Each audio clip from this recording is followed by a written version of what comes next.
Today I'll be going over Chapter 6 of Alanna Nash's book, The Colonel. Chapter 6 is titled Dancing Chickens, Toothless Lions, and Rodeo Cowboys. Nash says Carl J. Siedelmeyer was the major carnival figure people needed to know. In only 12 years, his Tampa-based Royal American shows had made him known as the modern king of the carnivals. He had started out as a fountain pen salesman before entering carnival life as a sideshow talker, and then he bought a carnival and renamed it Royal American. He chose this name to appeal both to Canadian audiences and American patriotism. Siedelmeyer looked tough, but he was respected as honorable and fair. He built Royal American shows as a cleaner, higher-class carnival that treated customers like real patrons, not easy marks. He also understood the power of meeting fair committees face-to-face, and by building those relationships, he replaced Johnny J. Jones as the resident at the Florida State Fair and secured long-term bookings across the country. The Memphis Cotton Carnival, where a teenage Elvis would win a stuffed teddy bear at a baseball concession in the early 1950s, was among them. Siedelmeyer strengthened Royal American in 1925 by teaming up with Curtis and Elmer Valere, who were respected brothers that had started as acrobats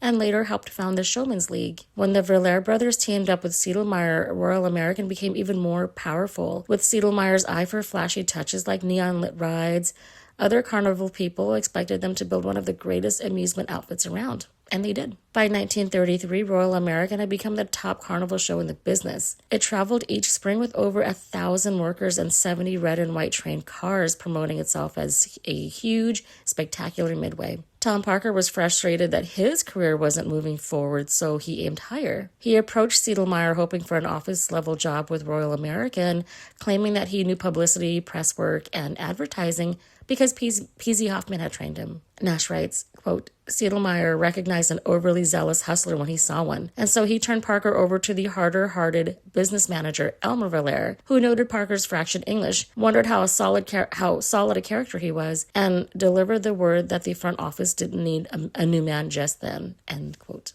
Larry Davis remembers, the Colonel told me that Valera didn't think he could handle it. The shame of it is that the Colonel had a lot to teach the carnival rather than learn from it. Nash says Royal American either didn't yet see Parker's potential or thought his pushy style was better suited to small-time carnival hustling. But still, Siedelmeyer liked his nerve and had Curtis Valera, the concessions manager, put Parker in an ice cream booth. Parker quickly moved into other concession work, even helping Ruby Valera with candy apples at her cotton candy stand. He also made a deal with her to supply the treats he sold around Tampa in the off-season. Nash writes, quote, over the next few years, Parker tried nearly everything to break through at the carnival, even volunteering his services with an old, toothless lion whose sore gums had set him on a hunger strike. According to a story Parker later recounted with great fanfare, he fashioned a set of false teeth for the beast, smearing the choppers with mustard when it came time for the big cat to go on show. The spicy condiment irritated the lion's tender palate, but guaranteed an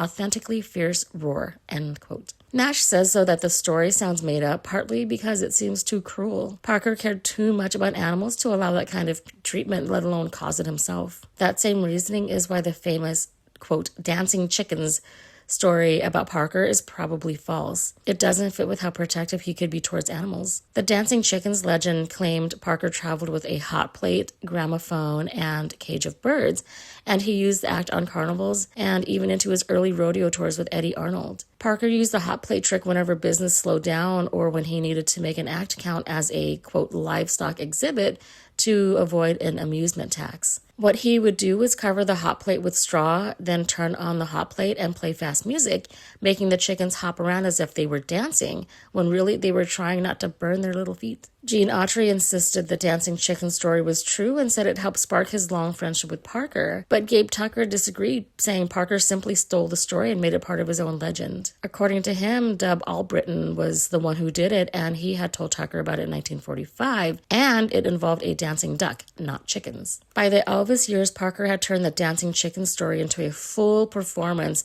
often telling it at lunch while waving a chicken leg for dramatic effect. He'd say, I'd start each week with 7 dancing chickens and finish with just 1. A fella's gotta eat. Nash says that even though Parker was good at creating stories and hype, Royal American's leaders still didn't see him as press agent material or trust him with any real authority. As such, Parker's time with Royal American never really advanced his career. What he got from it was mostly pride and friendship from being connected to the biggest carnival of the day. Nash writes, quote, The sting of that early rejection, so reminiscent of Adam Van Kalk's reinforcement of failure, left a permanent welt on Parker's consciousness. Long after he attained a measure of wealth and fame that would have staggered Carl Siedelmeyer and the Valère brothers, Parker returned to the carnival time and again to brag and gloat and seek approbation. End quote. Ernie Wenzik, who was on the Royal American Midway in the 50s, remembered that Parker kept track of the carnival's schedule. Wenzik remembers, "He used to come and visit Mr. Siedelmeyer every time he was in the neighborhood." Nash says Parker especially wanted to confront the Valères, who stayed active in carnival business even into old age. They were still innovating with attractions like the 90-foot double sky wheel when most men their age would have retired. Parker finally got his opportunity in 1972 when he spotted Elmer Valère at the Showman's League convention in Las Vegas. Parker said,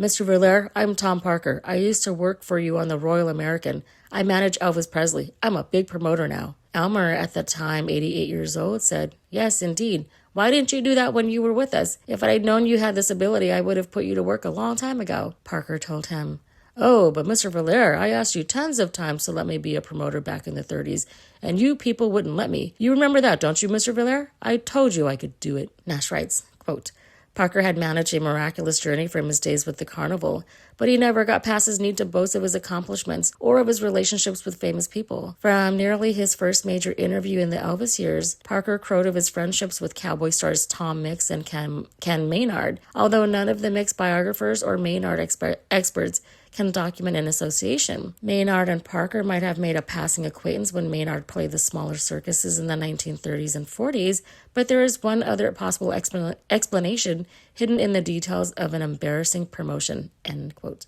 Alan Fortis remembers, "One time Colonel produced a show at some ballpark where he advertised somebody's famous white horse. I'm not sure whose horse this was, but it might have been Ken Maynard's horse, Tarzan, or this big cream-colored horse that Tom Mix had, Comanche. Anyway, something happened and they couldn't get him. So Colonel said, 'Hell, just take that black one over there and whitewash him,' which was an old circus trick. But just as they were bringing him across the field, damn it if it didn't start raining. By the time they got to where they were going, that horse was coal black." Oscar Davis said Parker was always intrigued by cowboys and cowboy stars, and his love of Western style stayed with him for life. That influence helped lead him to hire Nudie Cohen of Nudie's Rodeo Tailors to make Elvis's famous gold lame tuxedo. Parker's love of Western themes also shaped Elvis's movie career. It helped drive his push for Elvis to make films like Love Me Tender, Stay Away Joe, and Charo. His Western image was odd given his real background, but he seemed to see himself as part of that old pioneer spirit. That showed up in his cowboy hats and even the covered wagon logo on his